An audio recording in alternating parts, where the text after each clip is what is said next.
زمانہ ہے جو مارتا بھی ہے. بس ایک آدمی ٹرک کے نیچے آ کے مر گیا تو اس لیے تھوڑی اللہ نے مارا ہے, تو ٹرک کے نیچے آیا ہے نا, تو جو بھی چیز ٹرک کے نیچے آئے گی وہ تو مرے گی. وہ یہ بات کرتے ہیں.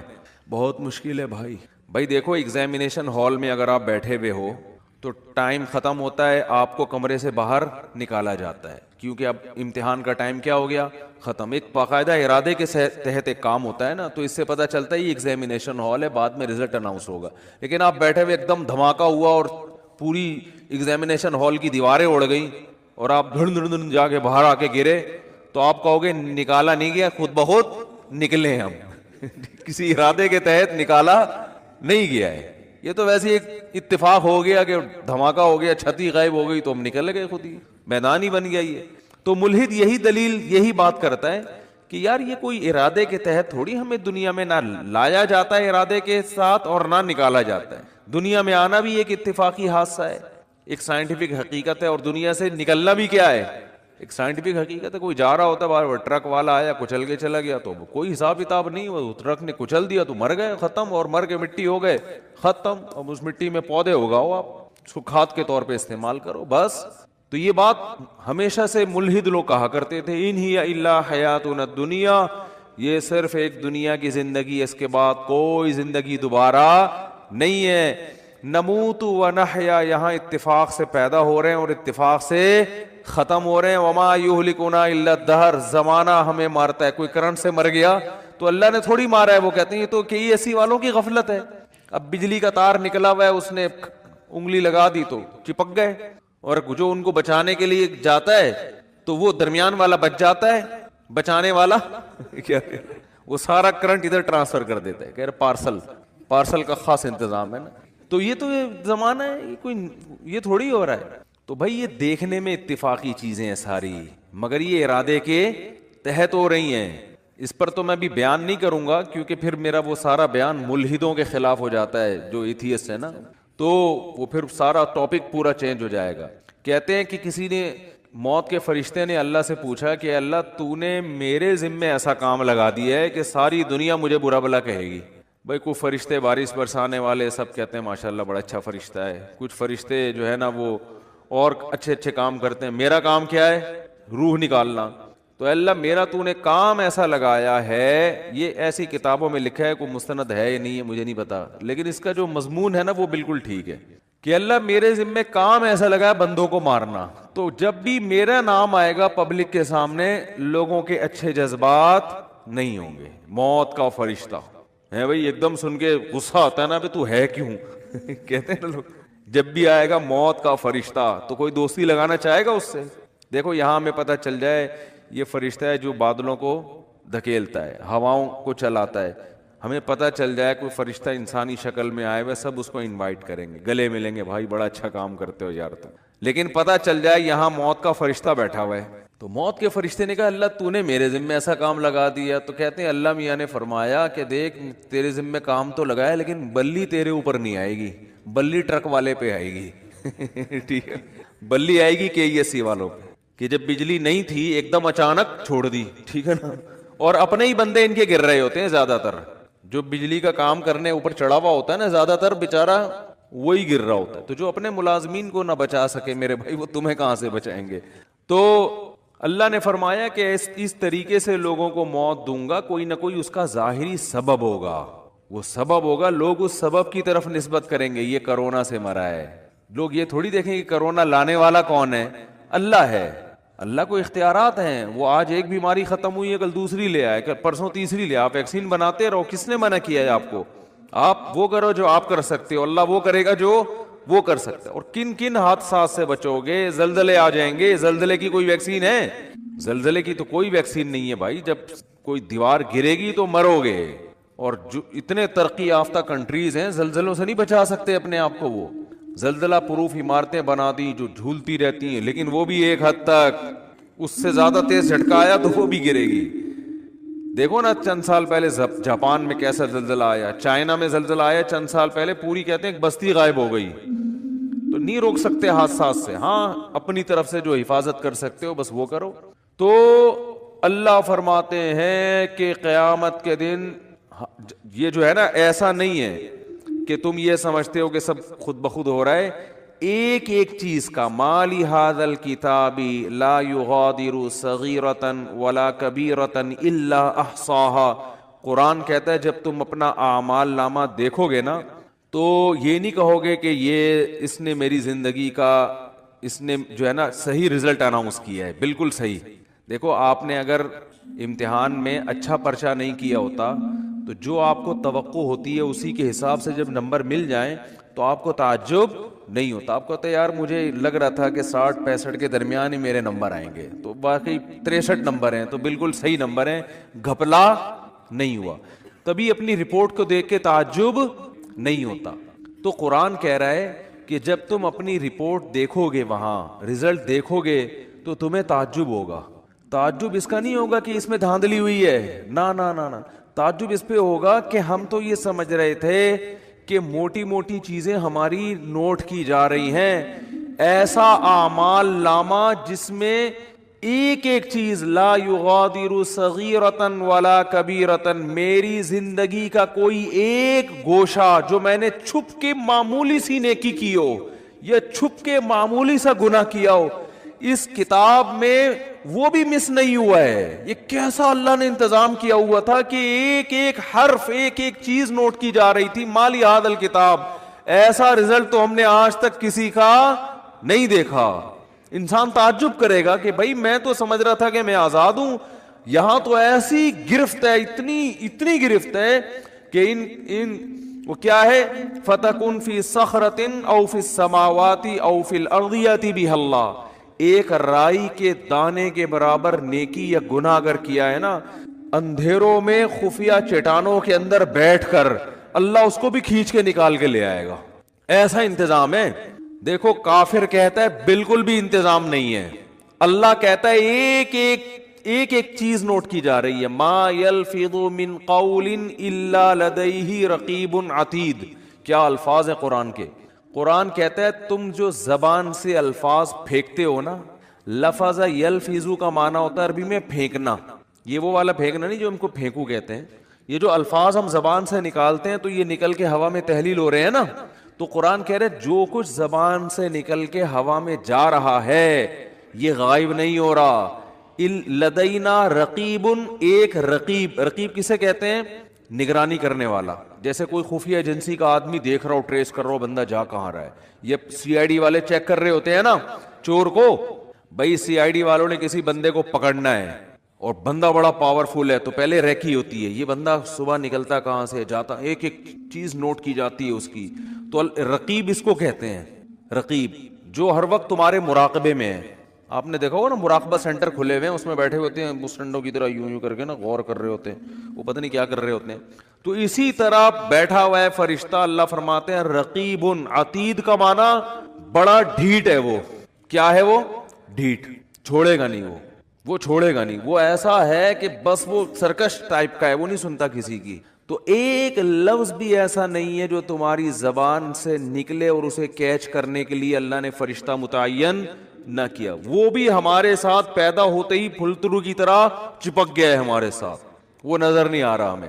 کیونکہ سائنسدان کہتے ہیں نظر نہیں آ رہا تو ہے ہی نہیں. تو بھائی اس کائنات میں آپ کو مادی چیزوں پر ریسرچ کر سکتے ہو, جو مادی کے علاوہ چیزیں ہیں وہ سائنس کے دائرے میں آتی نہیں ہیں.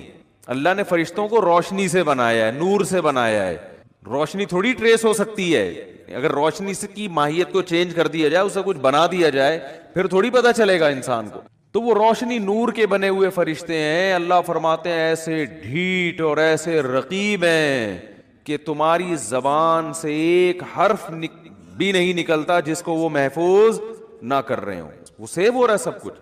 تو قرآن میں کہتا ہے قیامت کے دن انسان کہے گا مالی ھذل کتاب. یہاں تک قرآن نے کہا یعلم خائنۃ الاعین, آنکھوں کی خیانت بھی کیا ہو رہی ہے؟ نوٹ. خیانت کسے کہتے ہیں؟ یعنی معمولی سی آپ آنکھ گھماتے ہو نا, جو اللہ نے امانت دی ہے آپ کو, اس امانت میں ذرا سی خیانت. گلی سے انٹی کی انٹری ہوئی, انٹی نے جانا ادھر ہے, آپ باتیں کر رہے ہو مفتی صاحب سے, اور مفتی صاحب سنا, ایک دم آپ کو خیال ہو انٹی گزری ہیں, ایک دفعہ تو دیکھنا بنتا ہی ہے. مفتی صاحب کہہ رہے ہیں بھائی شادی کرو, اپنی بیگم کو دیکھو, صبح شام دیکھو بیٹھ کے. نہیں جی. تو آپ نے کہا یار ہم کون سا کوئی معاذ اللہ زنا کرتے ہیں, ہم کون سا کوئی برائی کرتے ہیں. ہم تو بس ایک دفعہ دیکھنے میں کیا جا رہا ہے, ایسے باتوں میں گھما گھما کے نا یوں کر کے ایک دفعہ گھما لیا. لوگ کرتے ہیں نا اس طریقے سے, یار اپنا بھی ضمیر مطمئن رہتا ہے اس طرح سے دیکھنے میں نا, اپنے آپ کو بھی لوگ مطمئن کر رہے ہوتے ہیں کہ ہم کو برے تھوڑی, ہم تو وہ اصل میں اچانک ایک شور سا ہوا تھا, ہم نے کہا چلو دیکھ لیں. حالانکہ پتہ ہے ایسے بھی میں نیک لوگوں کو جانتا ہوں, نوجوانوں کو, ینگ ہیں بالکل, ان کو پتہ چل جائے نا گلی سے کسی انٹی کی انٹری ہو رہی ہے, اندازہ ہو جائے, بس ان کی گردن جھک جاتی ہے. آپ کسی کا باپ بھی ان کی گردن نہیں اٹھوا سکتے. ان کو ان کی بلا سے, بھائی وہ کہہ رہے ہیں اللہ نے اس کو ہمارے لیے بنایا ہی نہیں ہے. جب بنایا ہی نہیں ہے تو ایک چیز ہمارے لیے ہے ہی نہیں نا, تو جب ہے ہی نہیں تو آپ کیا کرنا ہے, اس کو دیکھ کے حسرت کے علاوہ کچھ بھی حاصل نہیں ہوگا. جو اللہ نے آپ کے لیے بنائی ہے وہ آپ کے گھر میں بیٹھی ہوئی ہے, تو جو نہیں بنائی ہے اس کو دیکھ رہے ہو آپ, تو یہ بدنظری ہے بھی, حماقت بھی ہے, یاد رکھو, اس لیے کہ اس میں دل کے جلنے کے علاوہ کچھ بھی حاصل نہیں ہوتا. اب مثال کے طور پر انٹی اگر بدصورت تھی, وہ آپ نے دیکھ لی, گناہ لازم آ گیا بلا وجہ کا, دیکھ کے ہی آپ بولو گے یار میں سمجھ رہا تھا دیکھنا چاہیے, تو غلط ہو. گناہ اللہ نے بولو لکھ لیا کہ جب تجھے پتا تھا انٹی ہے, تیرے دیکھنے کی چیز نہیں ہے, تیرے دیکھنے کی جو ہے تیرے گھر میں بیٹھی ہوئی ہے, بس اسی کو دیکھ جا کے, تو نظر کیوں نہیں جھکائی تم نے, گناہ لکھ لیا گیا. اور اگر دیکھ کے آپ کو اچھی لگی تو یہ تھوڑی کہ جو چیز آپ کو اچھی لگ رہی ہے آپ اس کے پیچھے پیچھے چلے جاؤ گھر تک, ملے گی تھوڑی, ایسے تھوڑی ملتی ہیں کس لوگوں کو انٹیاں, تو ملتی نہیں ہے, کچھ بھی نہیں ہوتا سوائے دل میں کیا پیدا ہوگی, ایک جلن, اور اپنی والی سے کے بارے میں ناشکری پیدا ہو جائے گی کہ یار یہ والی مل جاتی, وہ جو بیٹھی ہوئی ہے نا پھلترو کی طرح, جس کو مفتی صاحب نے کہا چپک گئی, واقعی پھلترو کی طرح ہی چپکی ہوئی ہے وہ, اس کو کسی طرح دائیں بائیں ہو جائے, وہ مر جائے اللہ کرے. اس طرح ہوتا ہے نا. ایک صاحب میرے پاس آئے, مجھے کہنے لگے, ابھی چند دن پہلے کی بات ہے, ناراض نہیں ہوں گے اس لیے کہ آپ کو کیا پتا کہ ان کی بات کر رہا ہوں, کہہ رہے ہیں وہ میرے ابا نے, میری والدہ کا انتقال ہو گیا تو انہوں نے دوسری شادی کی, پھر تو کہہ رہے ہیں ہم کو بھی خیال آیا کہ ہم نے بھی دوسری کی. تو ابا نے کہا ابے میری تو مر گئی تھی تو میں نے کی ہے, تو کیوں کر رہا ہے؟ تو کہتے ہیں میں نے کہا ابا میرا تو قصور نہیں ہے نا, وہ مر ہی نہیں رہی. مجھے اس طرح سنا رہے, ابا وہ آپ میرا تو قصور نہیں ہے. خیر یہ الفاظ ان کے غلط تھے, میں اپریشیٹ نہیں کرتا ان کو. بیگم کو یہ کہنا کہ مر کیوں نہیں رہی, یہ نہیں سوچنا چاہیے. لیکن ایک نارملی میں ایک بات کر رہا ہوں کہ جب آپ رنگ برنگی دنیا میں 10 قسم کی چیزیں دیکھو گے تو اپنی والی کے بارے میں احساس کمتری کا شکار ہوگے, اس سے محبت میں کمی آئے گی, محبت میں کمی آئے گی تو آپ کو خود ہی گھر کا سکون آپ کا برباد ہوگا. حکیم اختر صاحب رحمہ اللہ تعالی بڑی پیاری بات فرمایا کرتے تھے کہ جو نظر کی حفاظت کرتا ہے اس کو پتا ہے بھائی لے دے کے میرے پاس تو میری بیوی کے علاوہ کوئی آپشن نہیں ہے, تو اس کی پھر وہ قدر کرتا ہے, اس کے دل میں اس کے لیے محبت کے جذبات پیدا ہوتے ہیں, محبت کرتا ہے پھر وہ اس سے. میں اکثر واقعہ سناتا ہوں نا ایک گاؤں کے سفر کا. ہم ایک کوئٹہ کے چمن کے قریب ایک گاؤں ہے, وہاں ہم سفر کر کے آ رہے تھے. میں پہلے ہم لوگ دورے کرنے جاتے تھے نا, 2 مہینے کے دورے ہوتے تھے, عربی گرامر کے اس طرح کے, ابھی بھی ہوتے ہیں. تو میری عمر میرا خیال 22-23 سال ہوگی اس وقت. تو ہم دورہ کرنے گیا ہوا تھا, ہمارے ایک استاذ بھی تھے, کلاس فیلو تھے, استاذ تو نہیں تھے, تو وہ بھی ہمارے ساتھ 2 مہینے. جب سفر سے ہم واپس آ رہے ہیں نا, ان کے پاس تھی یہ ریوو یا ویگو تو نہیں ہوا کرتی تھی, ویگو ٹائپ کی بڑی گاڑی تھی. ہم بیٹھے وہ اسپیڈ سے بھاگے چلا یار. لڑکوں نے کہا کیا ہو گیا بھائی, ان کو ذرا تمیز سے چلا لو یار. اتنی اسپیڈ سے وہ بندہ گھر جا رہا ہے نا کہ ہم نے کہا یہ ہمیں کہیں اور نہ پہنچا دے. پتا چلا انکوائری کہ بھئی یہ شادی شدہ آدمی ہے, ان کو بیگم بہت زیادہ یاد آ رہی ہے. تو اب ان کی اسپیڈ کیا ہو گئی ہے, ڈبل. کہ یار میں کیوں, نظر کی حفاظت. جب انسان نظر کی حفاظت کرتا ہے اور حرام نہیں دیکھتا تو اس کو اپنی بیگم پھر بہت زیادہ یاد آتی ہے, سمجھ رہے ہو نا. اور آج 2 سال, سب کی بات نہیں کر رہا بھائی, آپ کسی سے بدگمان نہ ہو, 2 سال کے بعد بھی گھر مرجھائے آ رہے ہوتے ہیں. جا رہے ہیں, اب کیا کریں, جانا تو ہے. نادرا میں تو وہی ڈالی ہوئی ہے نا, وہی والی بیوی ڈالی ہوئی ہے نادرا, رجسٹریشن تو اسی کی ہوئی ہوئی ہے, قانوناً تو وہی ہے. جا رہے ہیں, اسپیڈ سلو ہوتی چلے. گھر کے باہر آئے گا, بیل تھوڑی دیر سوچنے کے بعد بجائے گا, بجاؤ نا, کیونکہ اندر سے وہی نکلے گی.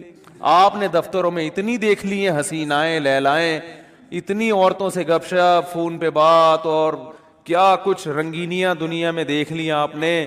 اب تو باہر جانے کی بھی ضرورت نہیں ہے نا, یہیں دفتروں میں رنگینیاں گورنمنٹ نے انتظام کیا ہوا ہے, بالکل کو ایجوکیشن سسٹم ہے, اور ٹیچر اتنی فیمیل لڑکیوں کو پڑھا رہے ہیں. جب وہ جوان کنواری لڑکیوں کو ٹیچر دیکھے گا, میل ٹیچر یونیورسٹیوں میں, تو اس کو اپنی 40 سالہ اچھی لگے گی؟ بتاؤ نا.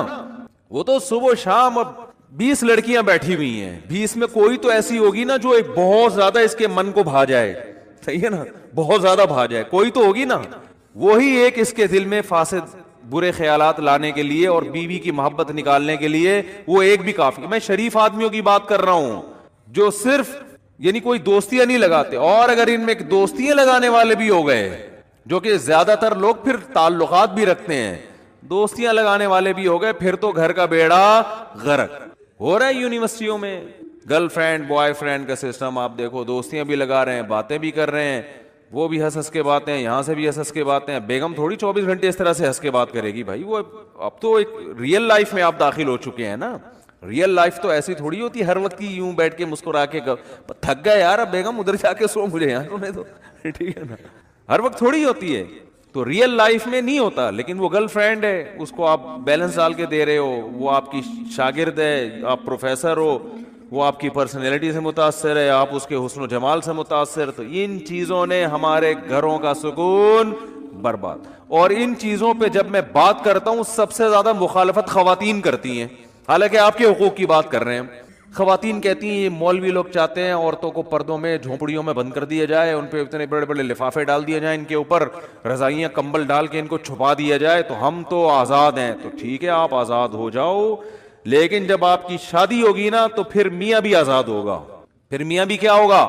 آزاد. پھر وہ آنکھ مٹکے کرے تو ٹینشن نہ لیا کرو, پھر بولو کہ بھائی ٹھیک ہے آنکھ مٹکا کرنا اس کا بھی رائٹ ہے, کیونکہ اتنی لڑکیاں جب وہ نیم برہنہ ہو کے آتی ہیں تو اس لیے تو آ کے آتی ہیں, مرد دیکھیں ان کو, جب وہ آ رہی ہیں تو وہ تو دیکھ اس لیے تو آ رہی ہیں. اسلام نے کہا تھا بھائی اپنے آپ کو ڈھانپو, کور کرو اپنے آپ کو, کیونکہ اسلام چاہتا ہے کہ عورت کو اللہ نے مرد کے لیے بنایا, تو جس عورت کو بنایا ہے نا مرد اسی تک رہے محدود, دائیں بائیں جانے کی کوشش بولو نا نہیں کرے. تو میں نے وہ جو ہمارے دوست پٹھان تھے ایسی سپیڈ سے وہ گاڑی چلا رہے تھے, تو اس وقت ہمیں اندازہ ہوا, ہم نے کہا دیکھو یار, ہم تو کنوارے تھے, چھڑے چھاٹ تھے اس وقت, تو ہمیں اندازہ ہوا دیکھو شادی شدہ, ہم تو اس وقت ہمیں کیا دنیا کا پتا تھا, ہم نے کہا دیکھو یار شادی شدہ آدمی اپنی بیوی سے کتنی محبت کرتا ہے, ان کی سپیڈ دیکھو آپ.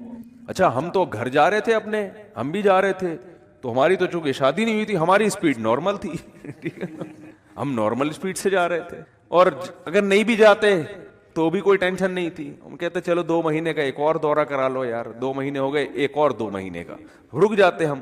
اب ہم سے بھی نہیں رکا جاتا, ہم سے بھی نہیں رکا جاتا. جب انسان کی شادی ہو جاتی ہے پھر اس کو گھر اچھا لگتا ہے, دل چاہتا ہے میں گھر میں زیادہ ٹائم گزاروں, سفر اس پہ مشکل ہو جاتی ہے اس کے لیے.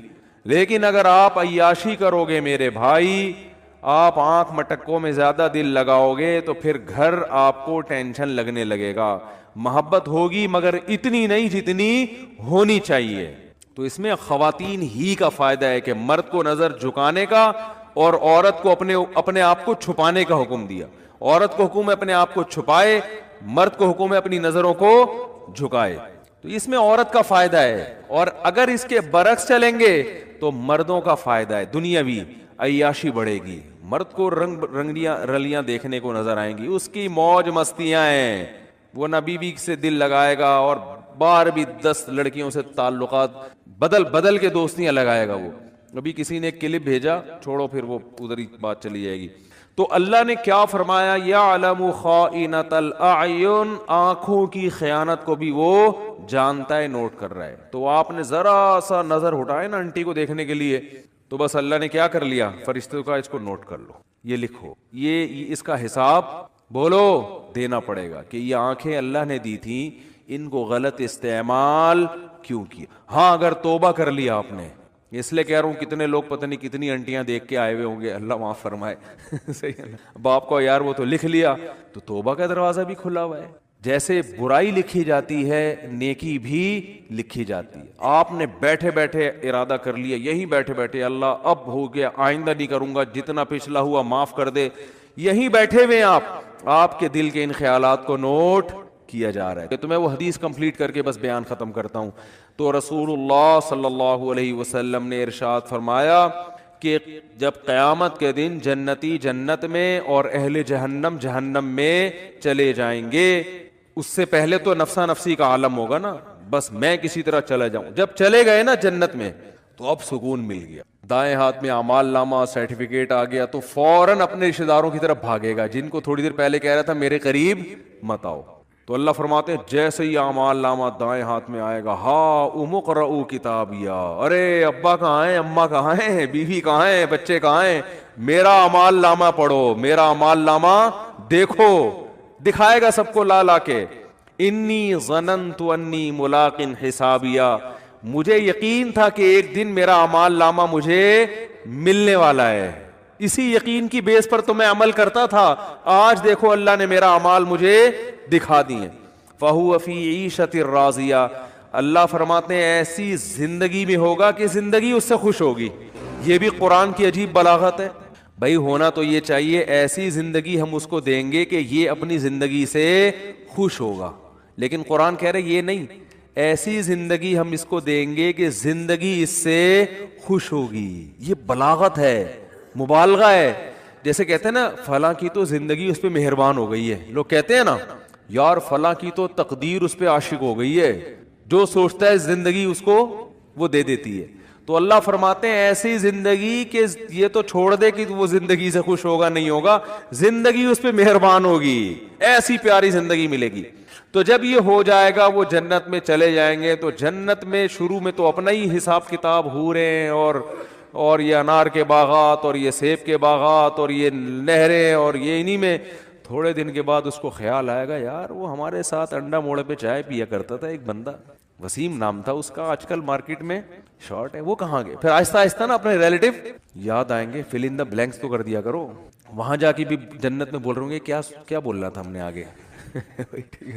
تو وہاں پھر آہستہ آہستہ بندہ بولے گا سب سے پہلے بیگم کہاں ہے. بھائی اگر مرد جنت میں گیا بیگم جہنم میں تو وہاں گئے یار ہو سکتا ہے بولے یار چلو ٹھیک ہے، یہ بھی ممکن ہے وہ کھمبا بچانے والا نہ ہو جائے نا، یہ کیفیت نہ ہو. تو وہ جائے گا بولے گا بھائی بیگم کہاں ہیں، بچے کہاں ہیں، باپ کہاں ہیں، بھائی کہاں ہیں، رشتے دار کہاں ہیں، فلاں آدمی کہاں ہے، فلاں کہاں ہے. تو آہستہ آہستہ جتنا قریبی رشتہ ہوگا نا، جس سے جتنا تعلق ہوگا وہ یاد آنا شروع ہوں گے اور وہ ادھر سزا کھا رہے ہوں گے جہنم. تو نبی صلی اللہ علیہ وسلم نے فرمایا یہ جنتی اللہ سے اپنے رشتہ داروں کے اور ریلیٹیوز کے بارے میں لڑیں گے. ظاہر ہے اللہ سے تو لڑنا بھی حرام ہے اور اللہ سے لڑنا کسی کے بس میں نہیں ہے. یہ بلاغت ہے. کیا مطلب؟ اتنی اللہ سے دعا مانگیں گے، اتنا پیچھے پڑیں گے جیسے کوئی لڑ رہا ہوتا ہے. جیسے قرآن میں آتا ہے یجادلونا فی قوم لوط، ابراہیم علیہ السلام کو جب پتہ چلا کہ لوط علیہ السلام کی قوم تباہ ہونے والی ہے، فرشتے جا رہے ہیں، تو اللہ کہتے ہیں ابراہیم ہم سے جھگڑا کرنے لگے کہ بھئی قوم لوط کو ہلاک مت کرو، کیونکہ ابراہیم نرم دل تھے تو جھگڑا کرنے لگے. اللہ سے جھگڑنا تو کفر ہے نا. تو یہ قرآن کی بلاغت ہوتی ہے، یعنی ایسی دعائیں مانگنے لگے جیسے ہم سے لڑ رہے ہوں. جیسے کوئی فقیر چپک جائے نا آپ کے ساتھ، او بھائی 5 روپے دے دے 5 روپے دے دے، آپ کہیں لڑ کیوں رہا ہے یار، کہتے ہیں نا لڑ کیوں رہا ہے، اور جان چھڑانے کے لیے بعض دفعہ اس کو پیسے دے دیے جاتے ہیں. پتہ ہے مستحق نہیں ہے لیکن یار یہ تو چپک ہی گیا ہے، پھلترو کی طرح پھلترو لفظ یاد رکھو، صحیح ہے نا ٹھیک ہے. تو اللہ نے یہ قرآن کے الفاظ ہیں نا، ایسے الفاظ، قرآن بلاغت ہے یہ.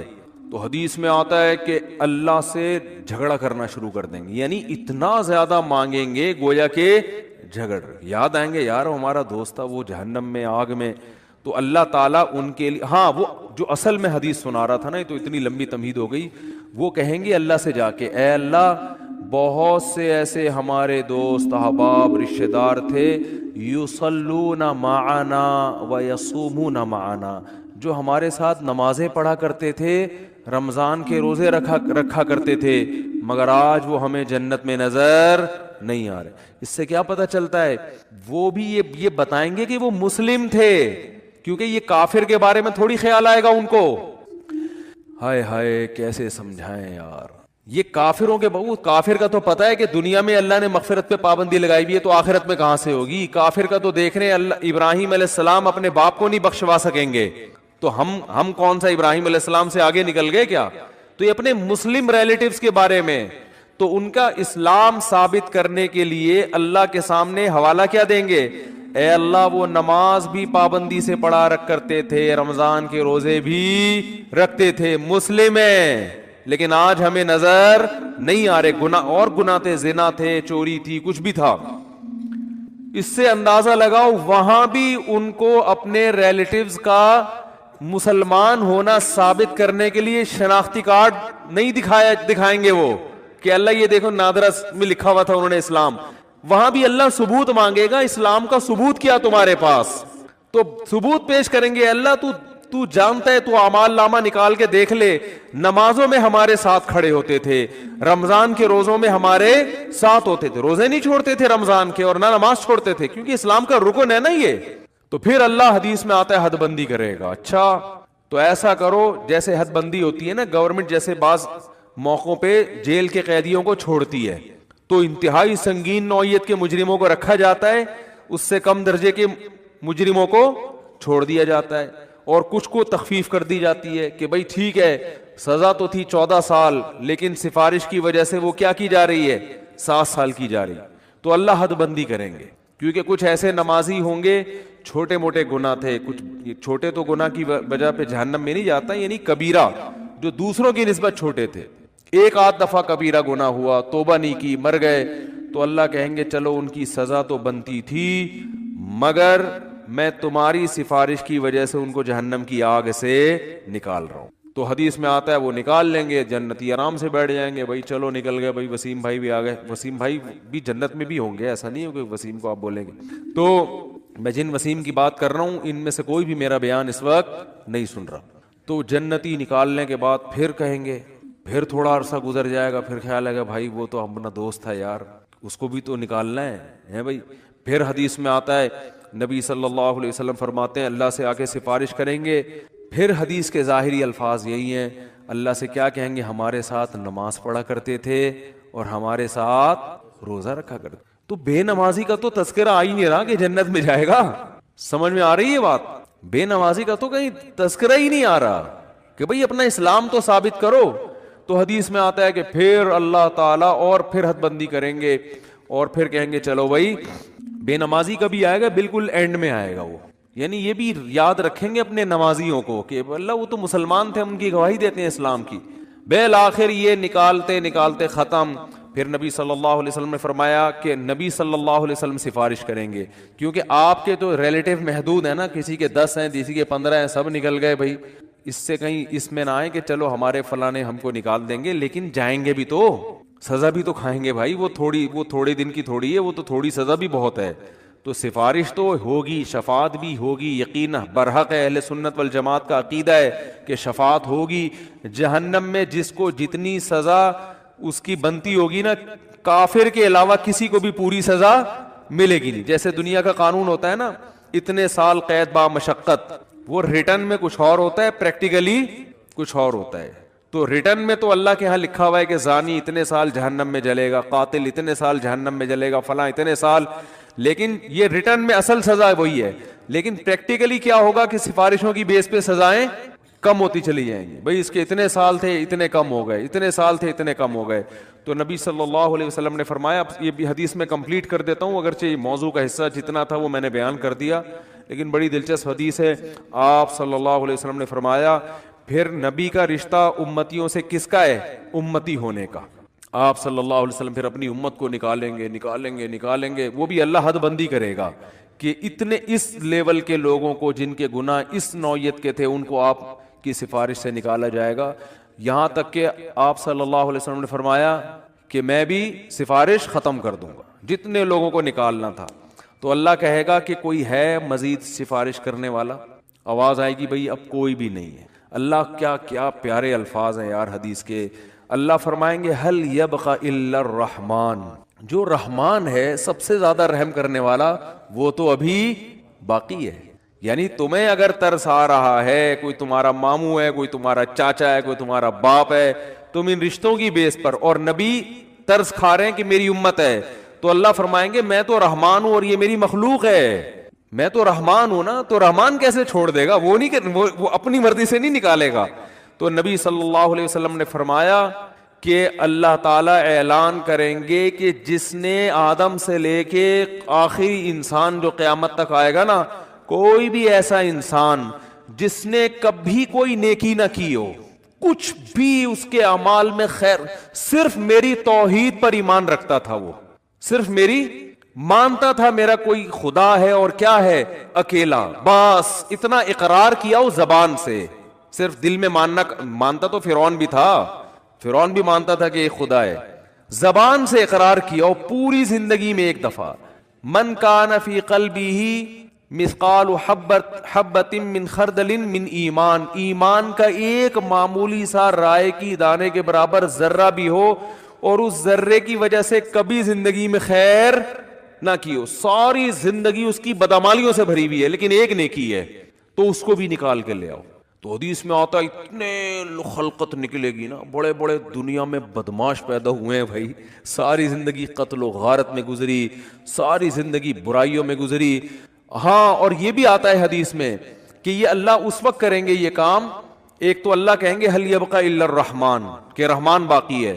دوسرا اس وقت کی جو کافر ہے نا, وہ اہل ایمان کو تانا دے گا کہ یار ہم بھی برے تھے تم بھی برے, صحیح ہے نا, ہم غیر مسلم تھے اور تم اپنے آپ کو کیا کہتے تھے, تم ایک خدا کو مانتے تھے, تو تمہارے ایمان نے تمہیں کوئی فائدہ نہیں پہنچایا.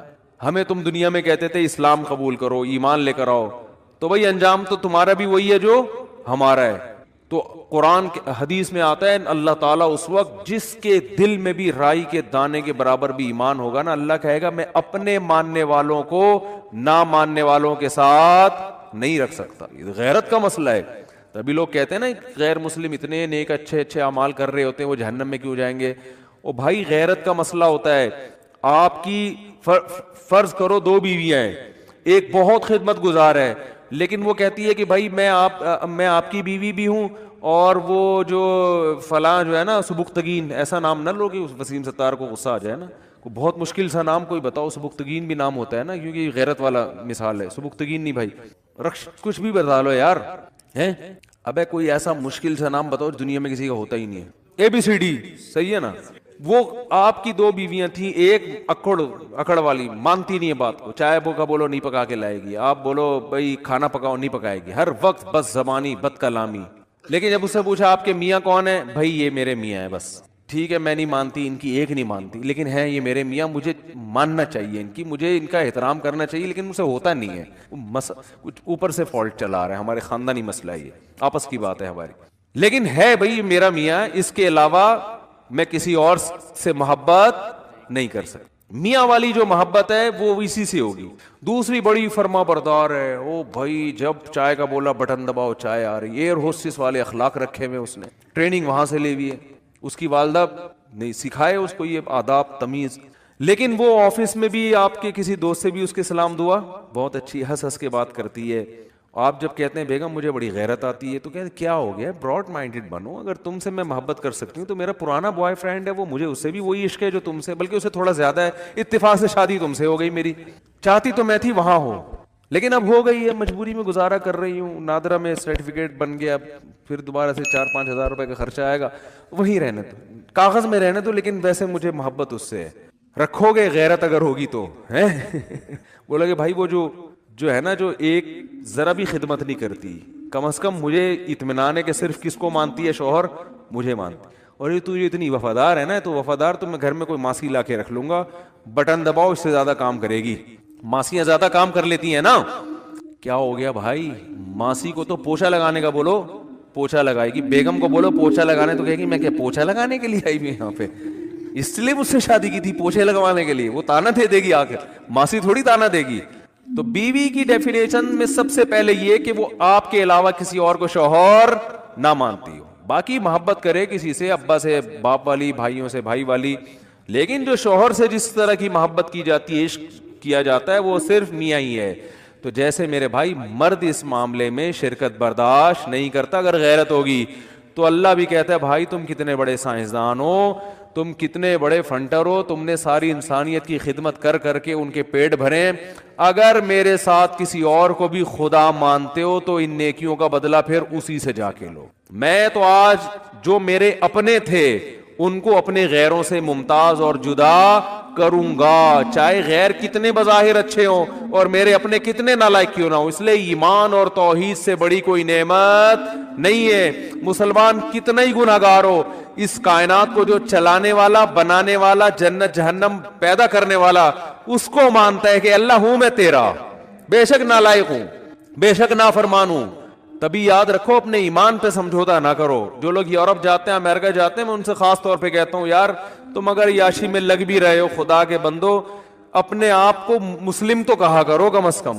برائی کو برائی تو سمجھو, اللہ توبہ کی توفیق دے دے, میں غلط کر رہا ہوں, یہ اعتراف تو کرو اللہ کے سامنے.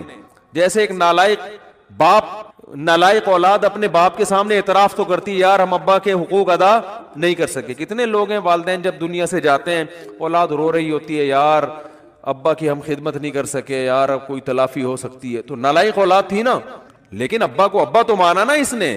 تو یاد رکھو جو اللہ کو اللہ ہی نہیں مانتا, یہ اللہ کے ساتھ شریک کرتا ہے, اس کے سارے اعمال قرآن کہتے ہیں راکھ کے ڈھیر ہیں.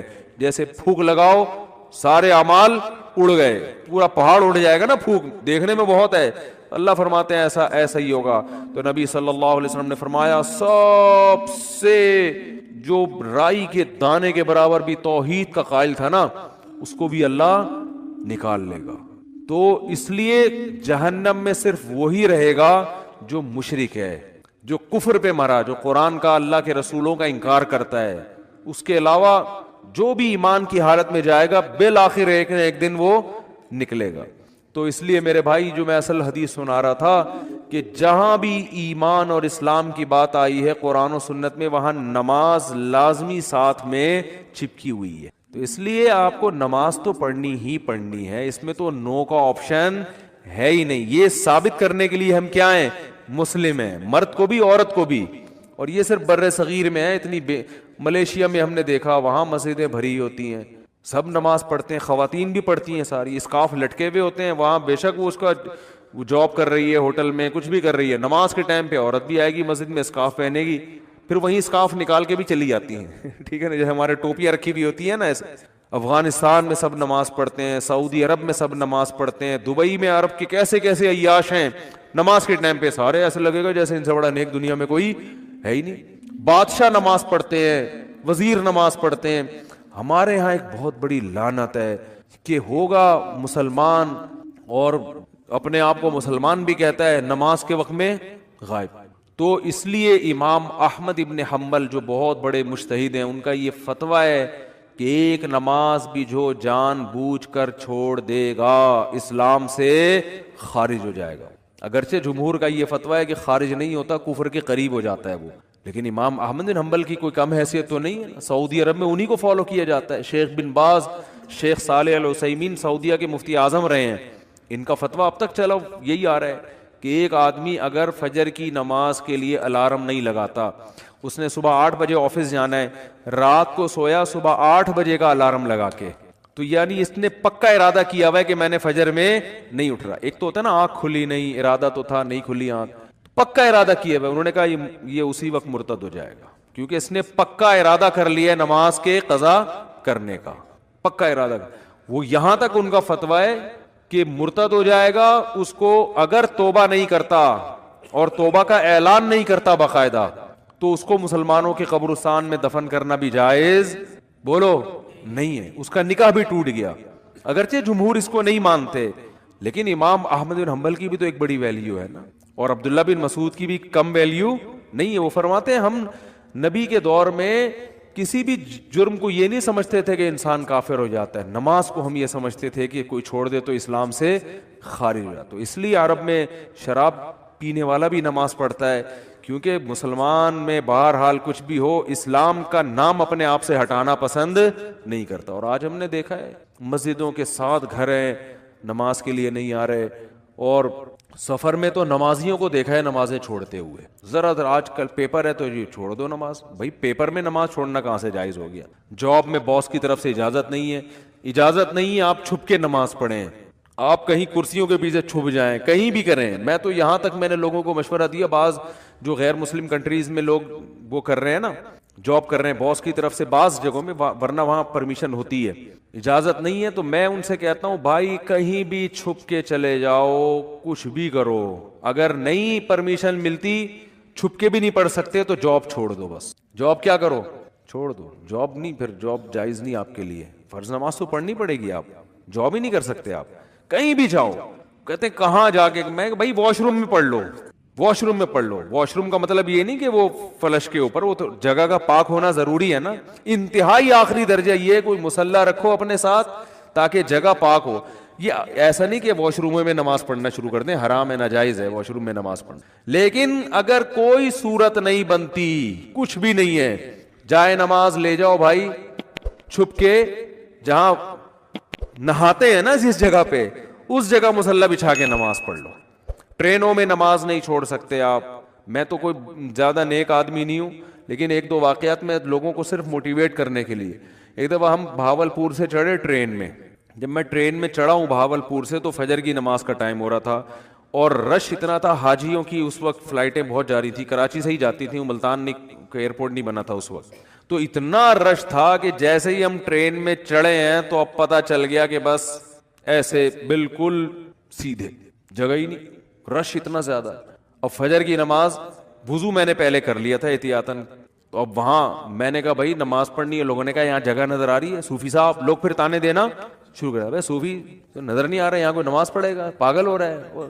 اچھا سفر میں لوگوں نے کہا بھائی سفر میں معاف ہے, بعد میں توبہ کر لینا, قضا پڑھ لینا. یہ بڑے اچھے الفاظ ہوتے ہیں لوگوں کے نا, یعنی ان کی نظر میں کہ توبہ کر لینا. بھائی توبہ تو کہاں سے, اگر ایسا ہی ہوتا تو اللہ کہتے نماز پڑھ لو, نہیں پڑھتے تو توبہ کر لینا.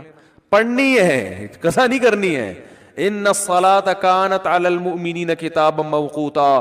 اگر نماز چھوڑنے کی میرے بھائی کہیں گنجائش ہوتی تو میدان جنگ میں لڑتے ہوئے جب گولوں کی گھن گرج اور تلواروں کی چمک ہو, اس میں اللہ اجازت دے دے گا قضا کر لو.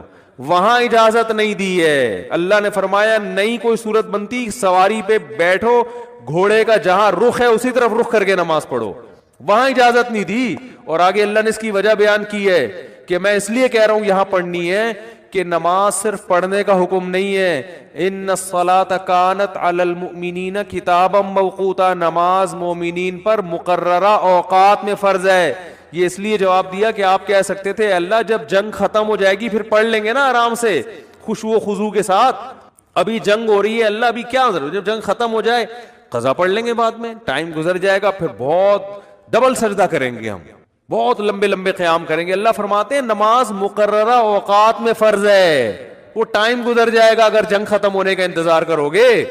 بہت مشکل ہے بھائی, نہیں آ رہی سمجھ میں تو جیسے زندگی گزر. فرشتے بہت اچھی طرح سے اردو میں بھی سمجھا دیں گے قبر میں. وہ کہتے ہیں میں نہیں بتاؤں گا, تو لوگوں نے کہا اب تو آپ کو سب بتانا پڑے گا. اور حقیقت ہے میں ان کا کسی کا مذاق نہیں اڑا رہا, سب کے ساتھ ہوگا. جو بھی کہتا ہے میں نہیں بتاؤں گا, تو جب دنیا سے جائے گا تو سب کچھ بتانا پڑے گا, اس کو سب بتانا پڑے گا بھائی. تو میدان جنگ میں اللہ کہہ رہا ہے کہ نماز مومنین پر مقررہ اوقات میں فرض ہے. تو میں ٹرین میں کھڑا ہوا تھا, میں نے کہا, انہوں نے کہا بھائی یہاں تو جگہ نہیں ہے. اچھا میری عمر بھی زیادہ نہیں تھی, تو وہ ایسی تھوڑی عمر ہو تو لوگوں میں روب بھی ہوتا ہے نا. ہم نے کہا کوئی جگہ نہیں ہے. میں نے کہا تو پڑے گا بھائی, کیونکہ ہم تو ایسے چھوڑ دیں بھائی, اور سنتیں اب چلو مجبوری ہے چھوڑ دیتا ہوں, 2 فرض تو پڑھنے ہیں. لوگوں نے کہا جگہ نہیں ہے. میں نے کہا جگہ بن جائے گی, کیونکہ فرض جو نماز میں فرائض ادا کرنا بہت آسان ہے. تو میں نے کیا کیا, وہ جگہ چونکہ لوگوں کے چپل تھے تو اس میں خطرہ تھا کہ ناپاک ہوگی, تو ایک چادر تھی میرے پاس, وہ میں نے ایسے نیچے ڈال دی. بچھانے کی بھی جگہ نہیں تھی. نیت باندھ لی, اندازہ پہلے لگا لیا تھا قبلہ کس طرف ہے. نہیں تو آپ آج کل تو موبائل پر ایسی ایپس آ رہی ہیں, اس سے فوراً پتہ چل جاتا ہے قبلہ کس طرف ہے. اندازہ تھا مجھے, وہ رخ کیا ہم نے. اب یوں کرنے میں تو کوئی نہیں رکاوٹ ڈالتا نا, یوں کرو, نیت باندھ لو بھائی. اگر ہاتھ اٹھانے کی بھی جگہ نہیں ہے تو ہاتھ نہ اٹھاؤ, یہ رفع الیدین تو کوئی واجب نہیں ہے. اللہ اکبر کہہ لو اور نیت باندھ لو. ہاتھ باندھنے کی جگہ نہیں, ہاتھ چھوڑ کے کھڑے ہو جاؤ بھائی. سورہ فاتحہ پڑھی, سورت ملائی.